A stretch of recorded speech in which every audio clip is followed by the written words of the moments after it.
Hey everyone. Today, I'm going to show you exactly how to find and print your bank reconciliation reports in QuickBooks Online. Let's dive in. Step 1. Go to the Reconcile tool. Start on your main dashboard. On the left-hand sidebar, hover over Transactions. In some versions, this may still say Accounting, and select Reconcile from the submenu. Step 2. Access history by account. Once you're on the Reconcile page, don't look at the center of the screen. Instead, look at the top right corner and click the link that says History by Account.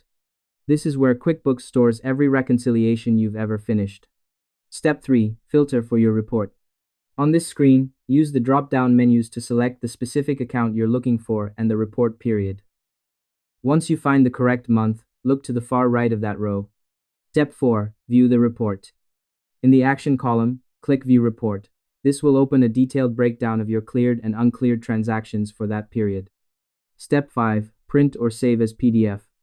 Now, just hit the print icon in the upper right corner of the report. If you want to save a digital copy instead, change your printer destination to save as PDF in your browser's print settings. You're all set. I hope this helped you out, and I see you in the next one.